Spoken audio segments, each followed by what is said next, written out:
আসসালামু আলাইকুম। আমি মনি, আমার পুচুদের মা। আজকে আমি একদম অঘটন ঘটায় ফেলছি। মানে কমফোর্ট সেলাই করতে গেছিলাম। তো কমফোর্ট সেলাই করতে গিয়ে আমার আঙুলটাকে পুরো আনকমফোর্টের মধ্যে ফেলাই দিছি। মানে আমার ট্যাবলেট ক্যাপসুল যখন ছোট ছিল তখন যে ওই যে বেডের সাথে পাশ বালিশ, মাথার বালিশের সেটগুলো আছে না? ওগুলো তো মূলত আমরা কিনি নাই, গিফটের আরকি। তো ওগুলাতে কখনোই ট্যাবলেট ক্যাপসুলকে আসলে শোয়ানো হয়নি, কারণ ওগুলো প্রচুর গরম হয়। এজন্য আর বাচ্চাদেরকে মানে আনকমফোর্ট ফিল করবে এজন্য আসলে শোয়াই নাই কখনো। অযথাই আলমারির মধ্যে জায়গা দখল করে আছে। আমি আবার ভাবতেছি এটা দিয়ে কী করব? কাউকে দেওয়ার মতোও নাই, আর ফেলে দিতেও মায়া লাগতেছে। পরে যাই হোক, সেগুলোর কাপড় আমি খুলে ভেতর থেকে যে তুলোর মতো ফাইবার আছে সেগুলো বের করে নিছি। করে লেপের মতো করে সেলাই করছি। আর এই যে চারধারে এগুলো হচ্ছে সেলাই মেশিন দিয়ে সেলাই করে নিছি সবার শেষে। আগে হাত দিয়ে সেলাই করছিলাম, পরে হচ্ছে সেলাই মেশিন দিয়ে করতে গিয়ে আমার আঙুলের এই পরিস্থিতি। তো ২-৩ বার অলরেডি আমি ব্যান্ডেজ টেপটা চেঞ্জ করছি, কারণ আঙুলে নড়া লাগলেই হচ্ছে ব্লিডিং হচ্ছিল। তো যাই হোক, ওটাকে আমি লেপের মতো করে সেলাই করে নিয়েছি। বাসায় তো অনেক ওড়না থাকেই। সে ওড়না সেলাই মেশিনে জোড়া দিয়ে ভেতরে ফাইবারগুলোকে সুন্দর করে একদম সাজিয়ে লেপের মতো করে সেলাই করে নিয়েছি পুরোটা হাতে, সুই সুতা দিয়ে। তখন কিচ্ছু হয় নাই, কিন্তু শেষমেশ আমি বেশি মজবুত করার জন্য ৪ মুখটা হচ্ছে মেশিন দিয়ে আরেকটা সেলাই দিতে গিয়ে আমার এই অঘটন ঘটছে। তো আঙুলের মধ্যে পুরোটা মেশিনে সুই ঢুকে গেছিলো। আমার হাসব্যান্ড তো সেই চিল্লাচিল্লি, কারণ আমার হাসব্যান্ড সেলাই মেশিনে বসা দেখলেই তার পছন্দ না। সে রাগারাগি করে। তো যাই হোক, কয়েকবার ব্যান্ডেজ টেপ পাল্টানোর পর আলহামদুলিল্লাহ আর ব্লিডিং হয় নাই। তো আমার মেয়ে এদিকে খাবে কেক। ওই যে একটা ভিডিওতে টুটি ফুটি বানানোর ভিডিও শেয়ার করছিলাম, সেই টুটি ফুটি দিয়ে বানাবো কেক। মূলত আমি আসছিলাম একটা জেব্রা কেক বানানোর জন্য। পরে হঠাৎ করে মনে পড়ছে যে টুটি ফুটি তো ছিলই, একটু দিই। যদিও আমার বাচ্চারা টুটি ফুটি পছন্দ করে না, আমার ভাল লাগে, আমার হাসব্যান্ডেরও ভাল লাগে।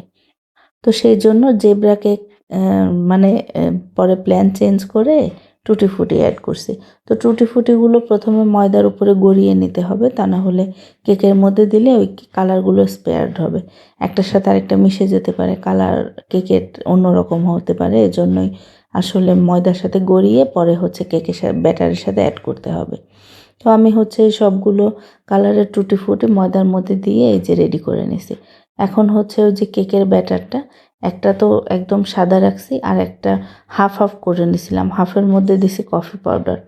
তো প্রত্যেকটা থেকে সমপরিমাণে একটু একটু করে আমি যেভাবে ঢেলে দিচ্ছি সেভাবেই নিতে হবে। এদিকে আমার হাসব্যান্ড দুপুরে লাঞ্চ আওয়ারে এসে থালা বাসনগুলো মেজে দিচ্ছে, কারণ আমার হাতে তো ব্যান্ডেজ টেপ। আর নড়া দিলেই হচ্ছে ব্লিডিং হচ্ছিল। তো দেখতে পাচ্ছেন জেব্রা কেক কীভাবে করে। ওই ২ কালারের ব্যাটার একটু একটু করে নিয়ে এটা ডিরেক্ট বেক করলেই জেব্রা কেক হয়ে যাবে। তো পরে ওই যে আমি টুটি ফুটি অ্যাড করে জেব্রা কেক আর জেব্রা কেক থাকে নাই, সেটা হচ্ছে নর্মাল কেকের মতোই হয়ে গেছে। তারপরে এটাকে আমি বেক করে নিব। আর জেব্রা কেকটা দেখতে খুবই সুন্দর হয়। আর কেকের টেস্ট তো একই, খেতে যেরকম সেরকমই। তো যাই হোক, আমি সেটা ওভেনে বসিয়ে আসছি, সেই কমফোর্টগুলোকে ভাঁজ করছি। ২টা সেলাই করে নিছি। একটা ট্যাবলেটের জন্য, একটা ক্যাপসুলের জন্য।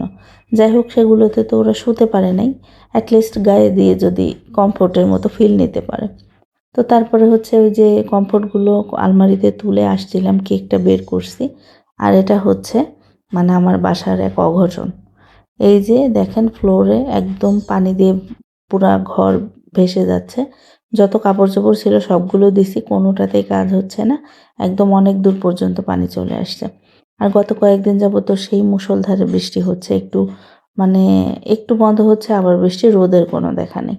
তো চলেন বৃষ্টির কারণ দেখতে গিয়ে আমি পাহাড়ের সৌন্দর্য দেখতে দেখতে বৃষ্টির পানি কোত্থেকে আসতেছে সেটা না দেখেই বাসায় ঢুকে পড়ছি। তো আমি প্রথমে ভাবছি হয়তো অনেক বৃষ্টি হচ্ছে, জানালার নিচ দিয়ে হয়তো পানি লিক করতেছে। পরে ওই যে টিভির নিচে যে কর্নারটা আছে সেটা সরিয়ে দেখি যে না, জানালা একদম শুকনো, কোনো পানি নেই। তারপরে ওই পানিগুলো মুছছি, কয়েকবার মুছছি। মোছার পরে দেখি মোছার সাথে সাথে আবার ফ্লোর থেকে পানিটা ফ্লো হচ্ছে। তারপরে বুঝলাম টাইলসের যে জয়েন্ট থাকে সেই জয়েন্ট থেকে পানিটা আসতেছে। তারপরে আমি অনেক ক্যালকুলেশন করে বুঝতে পারছি যে ছাদে একটা পাইপ আছে ওদের। পাইপটার মুখে অনেক মানে বস্তা গোজা ছিল। সে গত বছরে পানি লিক করে নাই, কিন্তু এবছরের বস্তাটা কেমন যেন পচা পচা হয়ে গেছে। হয়তো সেখান দিয়েই পানি আসতেছে। পরে আমার হাসব্যান্ড মালিককে ফোন দিলে তার ছেলে মিস্ত্রি সহ আসছে। তো তো তারাই ছাদে হচ্ছে কাজ করতেছে, আমিও সেই ফাঁকে একটু ছাদে উঠছিলাম। আপনাদের সাথে ভিডিওটা শেয়ার করব কোত্থেকে পানি যাচ্ছে, সেটা শেয়ার না করে আমি হচ্ছে পাহাড়ের সৌন্দর্য দেখে মানে পাগল হয়ে গেছি। তারপরে আর ওই কথা ভুলে গিয়ে আর ভিডিও করা হয়নি। তো তারপরে হচ্ছে বাসায় চলে আসছি। গত 2 দিন আগে আমি সিঁড়িটা একদম 2-3 ঘন্টা সময় নিয়ে 2টা স্টেয়ার হচ্ছে এত কষ্ট করে মুছে ক্লিন করছি চকচকে করে। আমার রুমের ফ্লোর আর আমার সিঁড়ি তারপর হচ্ছে বাইরে গিয়ে একই রকম চকচকে। কিন্তু এই দেখেন বৃষ্টিতে ওই মিস্ত্রি ওঠানামা করে একদম সিঁড়িটা নষ্ট করে ফেলছে। এই পর্যন্ত ঠিকঠাক আছে, এখনও নোংরা হয়নি। তো এই ছিল আজকের ব্লগ। কেমন লাগলো অবশ্যই কমেন্ট করে জানাবেন। ভালো লাগলে একটা রিঅ্যাক্ট, কমেন্ট, সাবস্ক্রাইব করে দেবেন। সবাই ভালো থাকবেন। আজ এই পর্যন্ত। আল্লাহ হাফেজ।